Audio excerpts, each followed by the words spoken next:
Good morning, everybody. Welcome to the Ultima Best Practices for Microsoft Licensing webinar in the monthly webinar series, which concerns Microsoft licensing. So my name is Ian Gerard.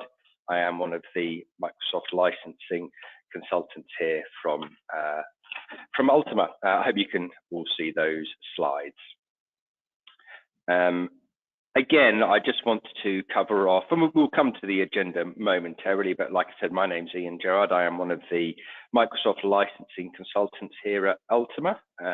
I've been doing this role and helping to support customers for working for Ultima for coming up to 12 years now. Prior to that, worked directly for Microsoft. So I've got a good understanding in regards to the detail, but also hopefully the kind of conversations that customers have, especially as we come towards the end of the year. But I'm really here to support all of my customers, just in regards to interpreting the news out of Microsoft, what that really kind of means for you, where the advantages are, where the risks are, and how that might affect your organization. Obviously, I've done everything from kind of on-premise audits to some really cool new stuff when we're looking at the Power Platform and BI. But that's some of the stuff that we'll be covering off later today. Like I say, this is the agenda for today's call. As you can see here, the predominant main focus will be that Microsoft year end and some of the news, some of the learnings we can take from Microsoft. But this will be relatively high level. As always, there's going to be very, very unique conversations within your own organization, within your own kind of requirements of what you want to do or what you want to achieve, and what's going to be physically possible. You are going to have your own licensing scenario, your own lot pricing, and your own options available for you. So look, as always, this webinar is going to kind of introduce these main topics, get through the facts of where we are today.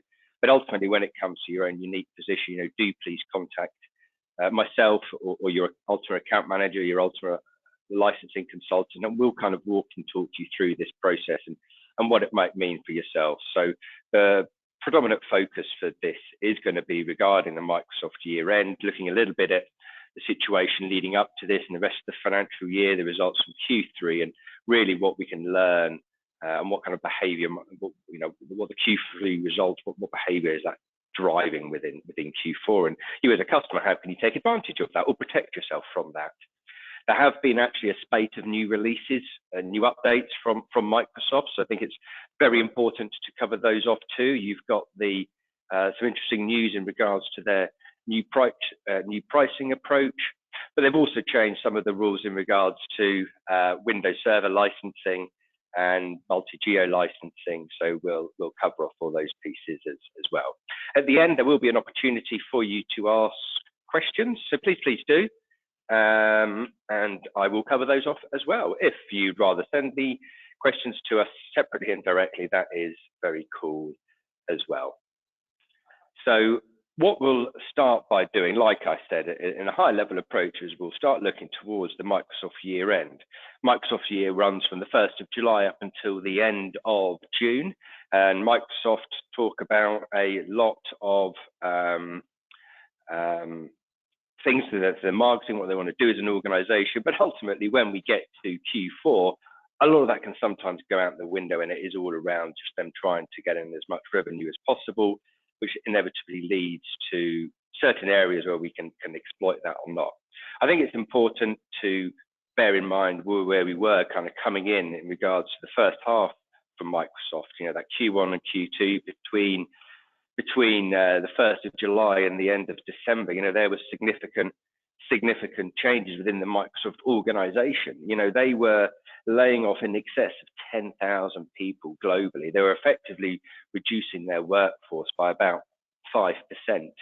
Some of this made a lot of sense. I think there was, as always within large organizations, potentially there's some trimming of the fat that can be done, and this tactical realignment of resources was not unexpected, but it obviously did result in them decreasing their workforce by around 5%. And just quite simply, what they've done is they've taken a lot of their resources, the guys who would actually help build the product, maintain the product, specifically some of their on-premise services.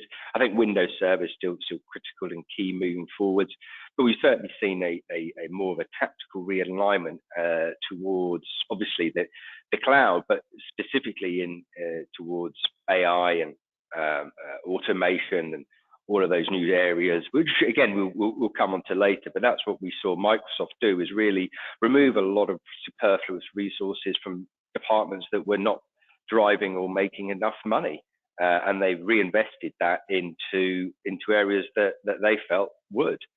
So that resulted in Q3 where actually Microsoft did outperform what a lot of their forecasts said that they would do, whereas they were actually not necessarily predicting any growth. Within their Q3, they did actually exceed their £51 billion target. Year on year, again, a 7% growth. So these results were certainly very solid and certainly made the stock price increase when potentially that wasn't necessarily going to be forecasted. We look at the performance of Azure, something which is only going from strength to strength. I think there's been a lot of concern. Microsoft have always had a lot of concern around the rate of growth. So Azure is absolutely growing exponentially over the past few years and continues to do that, continues to be a really strategic, important product. But actually that rate of growth was really reducing. Now, again, we're kind of only seeing that rate of growth is not increasing, is kind of leveling out now. So the growth is strong, but the rate of growth is actually stopping, which shows we're not,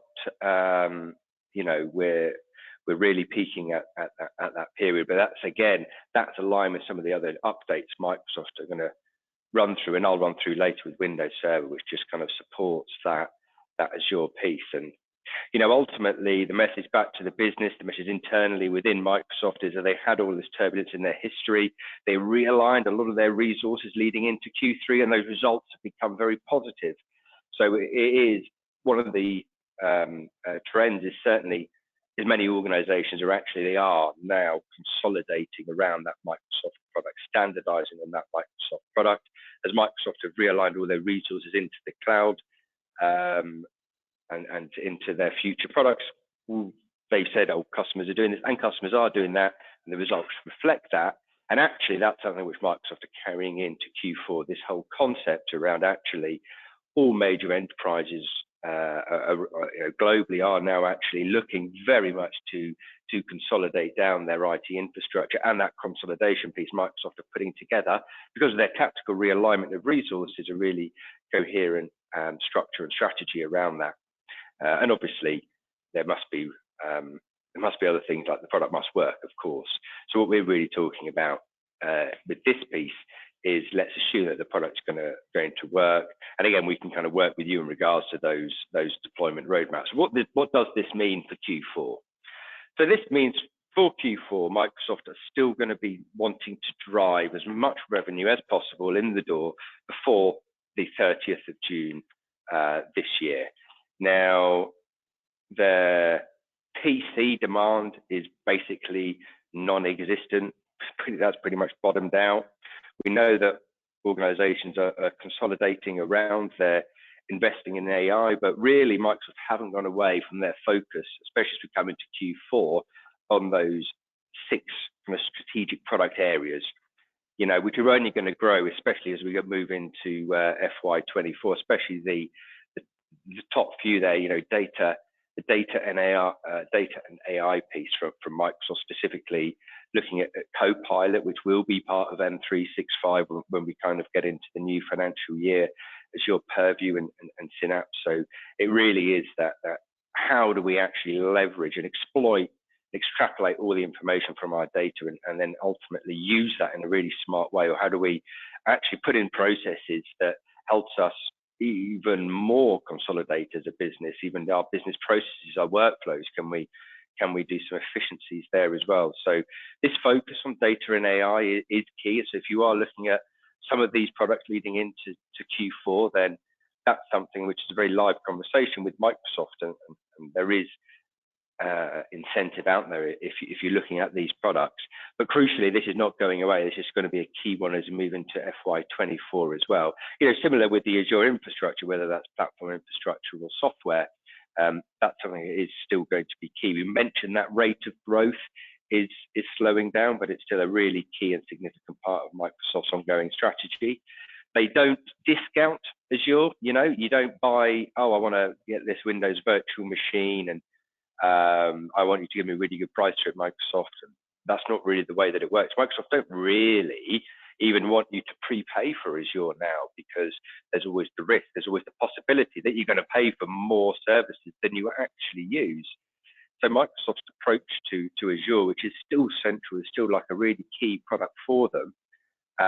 But let's say you're looking at a spend or looking to migrate some of your services into Azure, you're not going to get like a discounted rate.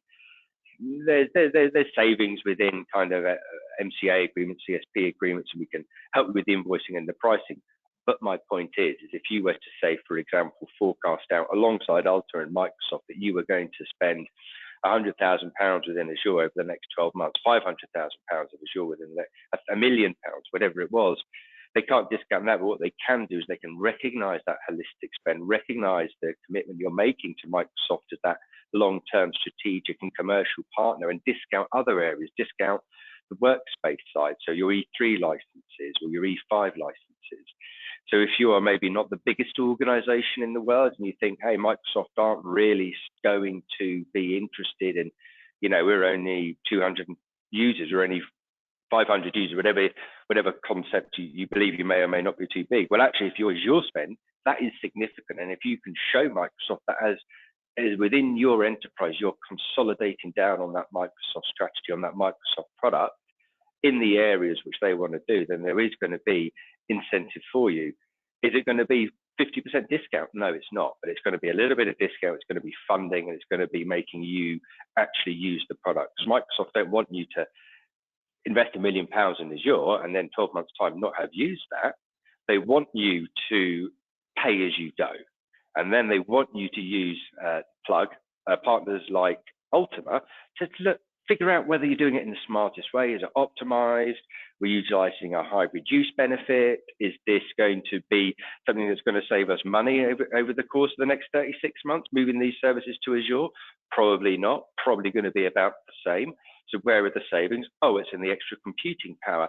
It's in the fact that we can do that consolidation piece. So that whole Azure infrastructure is still key. Much in the same in regards to their digital and app innovation. And I've put here, this is GitHub and the Power Apps, the Power Platform it is, but you could similarly throw Copilot into this innovation and area as well. That's something that, as organizations, Microsoft want every organization to effectively become their own ISV, develop their own apps. Every business is going to have their own unique IT challenges.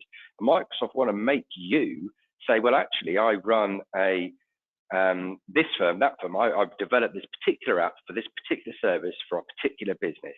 Microsoft want to enable you to do that and give you the resources and the technology to do that.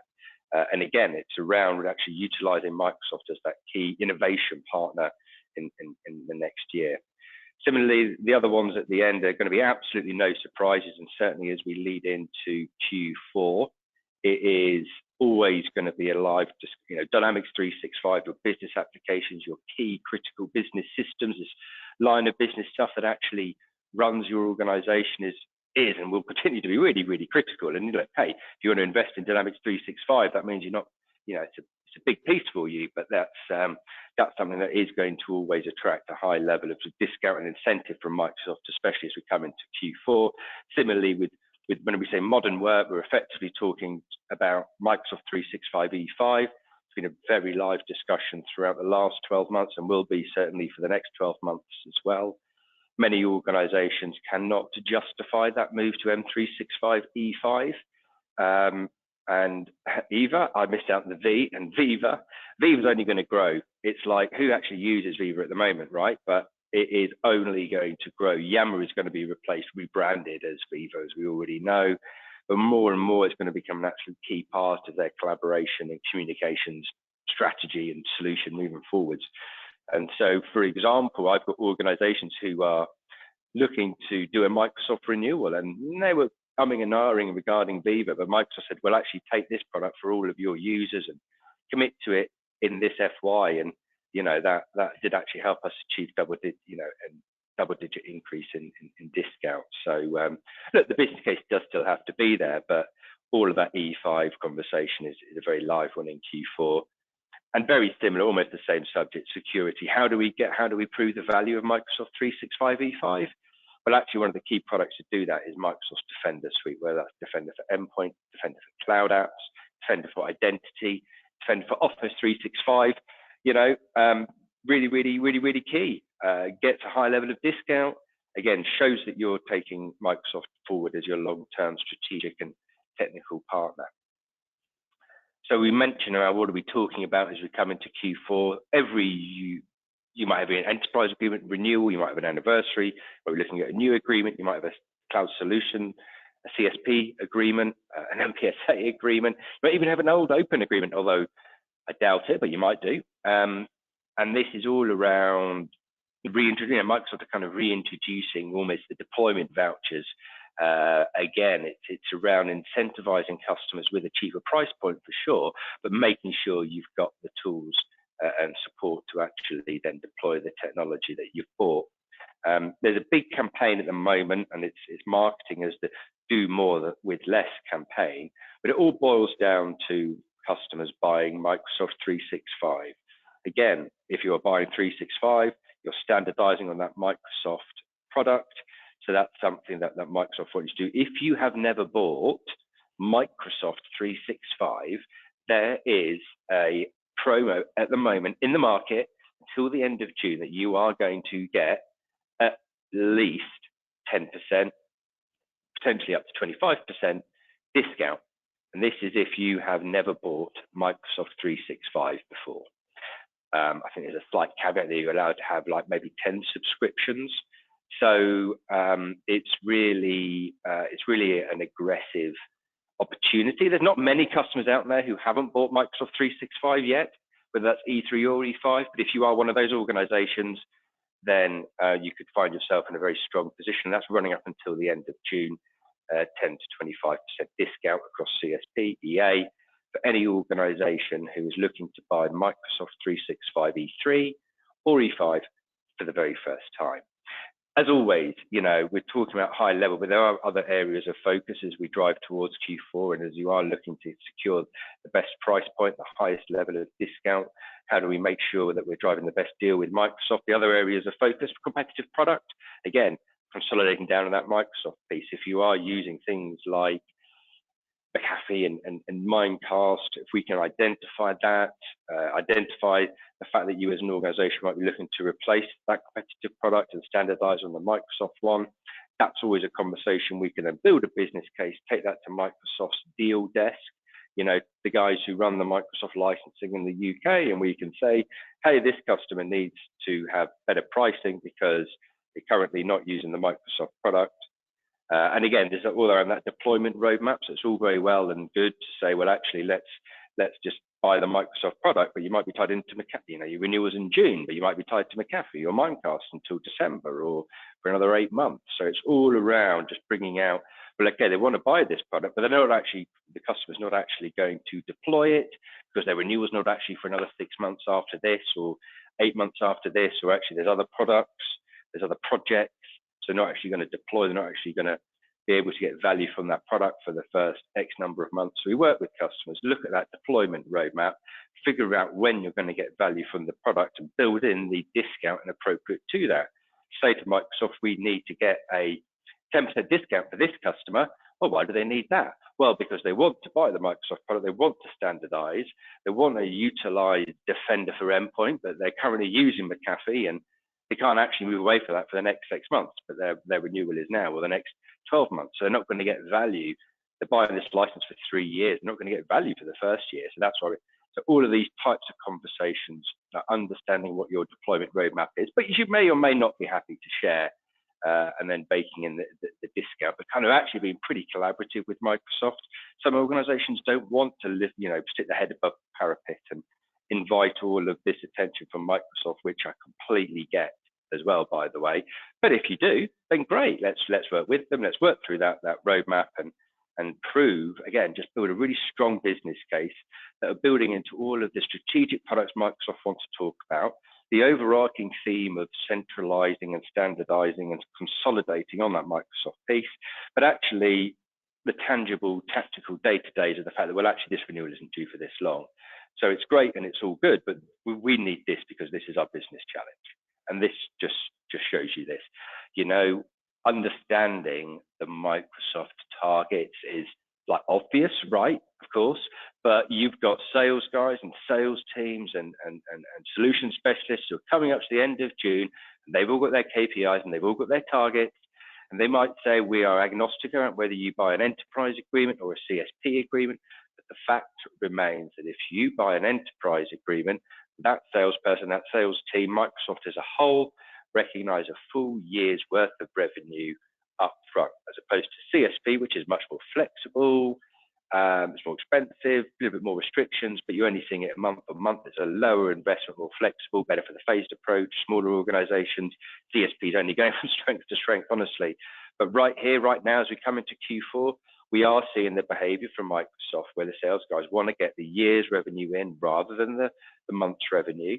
And then regardless of what they say and how agnostic they are, and we'll support either one, we do still see the fact that there is a larger appetite for organizations to pay more money quicker, right? So again, really not rocket science, but just understanding what your Microsoft Teams targets might be, and actually, is this something we can leverage? Maybe you're not considering CSP, but maybe saying that you are would help with your enterprise agreement renewal anniversary new deal. So there's all of these live conversations that are going to be really specific and unique to you as an organization. But hopefully one of these or some of these will resonate with yourself. I think there's definitely worth a conversation. I mean, just generally, I think there's been some really important updates in regards to what Microsoft are doing with their pricing in general. You know, they used to effectively confirm and lock down the exchange rate for the full 12 months. So you know whether you're, you know, they're not really going to do a price at too many, this is Microsoft, so, you know, you can caveat it and you can say that, then they change it and make you look daft 2 minutes later. But generally speaking, you wouldn't see too many price increases within a 3-year period. If there was one, then you'd be relatively confident they wouldn't be doing another one for at least 24 to 36 months. You know, similarly, Microsoft will often come out and say, hey, there's a price increase, which is our first one for 10 years, and they don't recognize things such as currency, fluctuation, alignment, or new products released, which have got a new price point. So again, there's certainly a pinch of salt needed with some of Microsoft's statements. What they're going to be doing moving forward is that every 6 months, they're going to be reviewing their pricing. They're talking about the reason that they're doing this is because of the volatility within the currency market and the fact that actually there's quite a lot of fluctuation with that currency of whether that's the euro, the pound, or anything else against the US dollar. Microsoft are a US company, so they have stated, not unreasonably, that you shouldn't be able to buy any licenses cheaper in any other region. You know, the US price list should set the global price level, which is fair enough. Now, they've done a 9% increase based on this on the 1st of April. And they've now turned around and said, what we're going to do is actually approach this every single 6 months. We are going to check what the global exchange rates are doing. You know, so then the 1st of September will be the next one. We are expecting some on-premise licenses to be increased in September. It's only speculation at this point. But look, hey, we've got the US price list. We've got the euro prices. We've got all the global price lists, and we've compared. And we can see there's maybe a slight difference between in some of those on-premise products, which could be feasible that there would be an increase in September. Obviously, I'm on a webinar right now, so I need to be really careful regarding throwing numbers around. So please caveat this, 5 or 6% maybe. But again, that is just purely based on what we learned back in April when they did the 9% increase on cloud product, based on what we can see on the price lists today. Microsoft haven't released or confirmed or said any of this, but we can certainly expect some on-premise price increases in September, on the 1st of September 2023. So locking pricing is a thing, right? So if you are aware that you've got some Windows Server or anything else, SQL, then it's probably worth looking at that in the next few months. There are some changes in regards to Windows Server, and maybe went a little bit under the radar, but I actually think these are pretty significant, and it's really important. And you'll get a copy of these slides, and again, speak to us. Worth going through your estate, maybe doing a full audit. This is all regarding how easy it is and how flexible it is for moving those Windows servers from an on-premise environment to a third party, to a hoster, to Azure, of course. Now, you have to buy a minimum of 16 cores per Windows server when you're on premise, and that's not going to change. That is the minimum license requirement. But they also use, but Microsoft have previously said, well, actually, you need to take this requirement of 16 Windows cores into the virtual environment, and the same rules apply. And the good news is that Microsoft are removing that. So if your virtual machine only has 8 cores, you can just license it for 8 cores. So there's effectively a doubling of your hybrid use benefit. So if previously you had a 32 core licenses for Windows Server, that could only previously give you a couple of virtual machines within Azure. Now it will give you 4. So that's with standard and data center. So that is a really cool change, if licensing can ever be cool. The next one regarding hosting, again, a bit of a game changer. Previously, you'd need, if you were a hoster providing a service to you as a customer, you'd also need to buy, whether that's through a SPLA type agreement, a managed service type agreement, maybe it was hidden in the other costs. I don't know, but definitely review it, because if you are hosting right now, you would have effectively needed to also be buying your Windows Server CALs, a Windows Server external connector user license, which wasn't necessarily cheap. So just additional licensing requirements and cost, and Microsoft are now removing those. So it's a significant change for hosting partners, gives customers the flexibility and option. Gets you away from buying perpetual licenses and into a subscription model from Microsoft's side.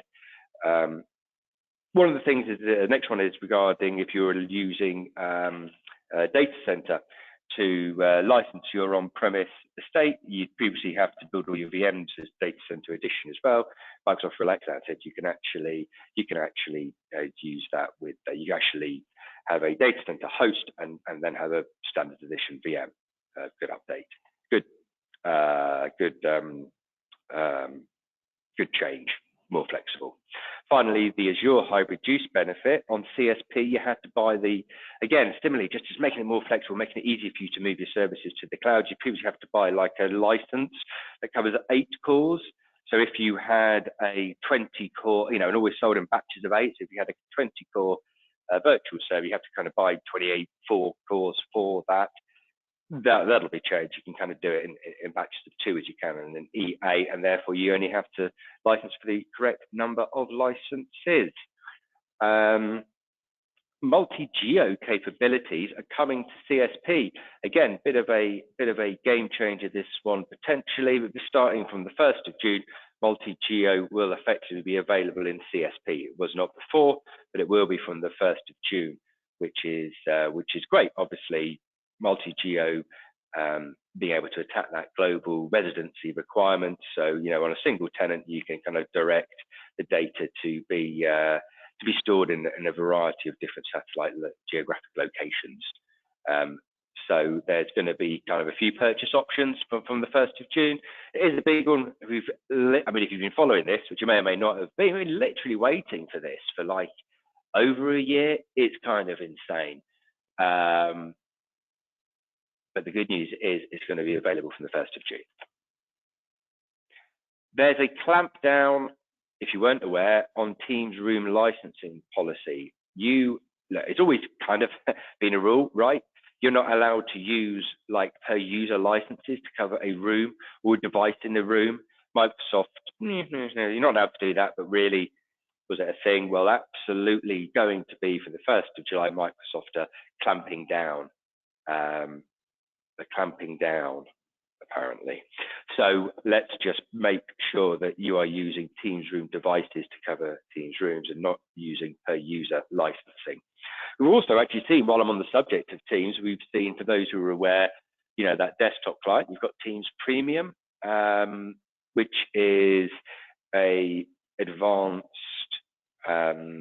client for Teams, kind of more of a managed service. You can actually manage it as a managed service, this client's license.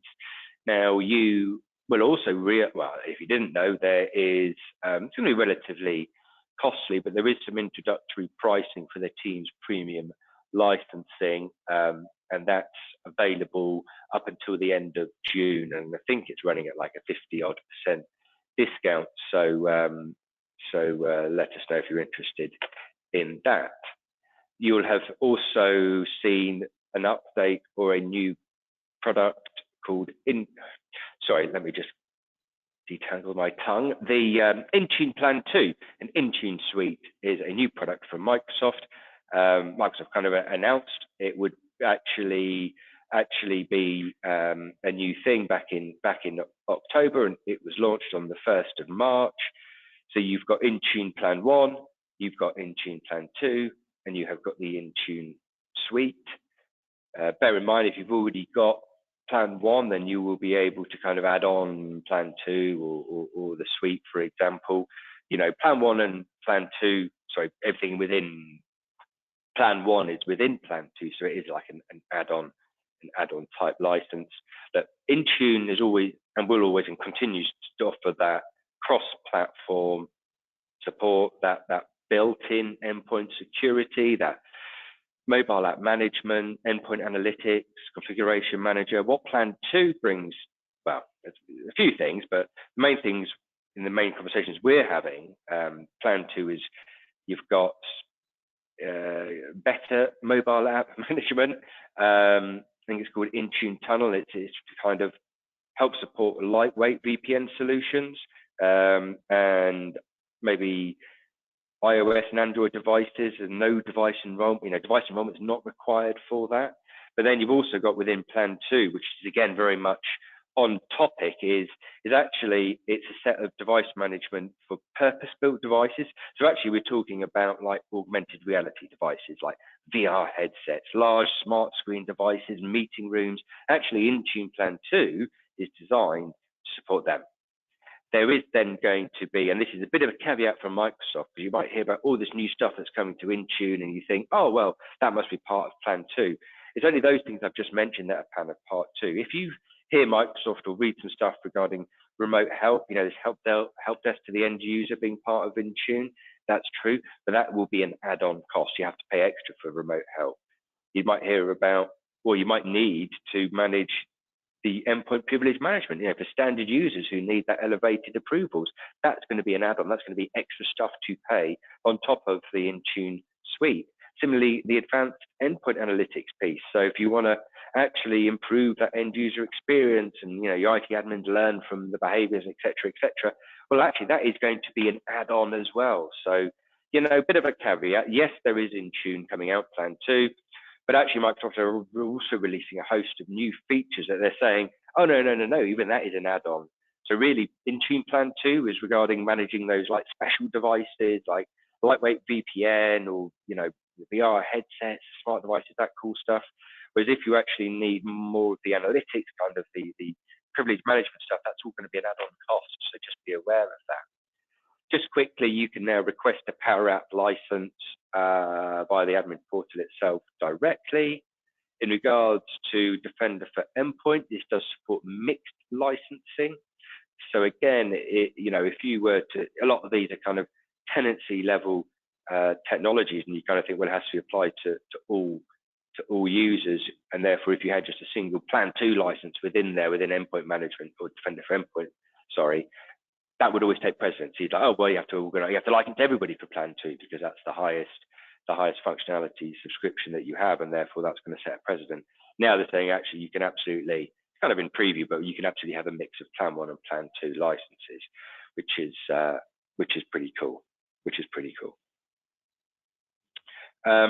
I do want to open up for questions if there are any, but I did want to say don't forget to register for, I am being told to say don't forget to register for the next webinars into Microsoft licensing practices. So I think the next one is on the 14th of June, and then again looking to have a cadence so we know every month or so. Really keen to hear about what you want to hear about. Please let us know subjects that you do or questions that you want to have answered. Generally, like I say, this is all regarding the high level approach, so kind of understanding what the facts are. Hopefully you've got some value. The slides will be provided. Please let me know, or contact me directly, or your account manager. Please let us know if you do have any questions.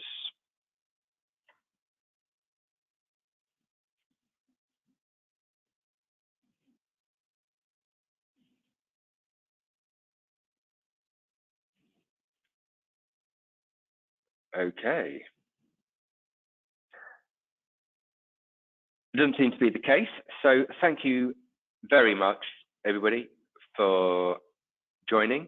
The slides will be made available as of the recording. I really do want to hear any feedback or any suggestions or any subjects you'd like to hear about in the future. But I hope that was of use, and thanks very much for your time. Goodbye.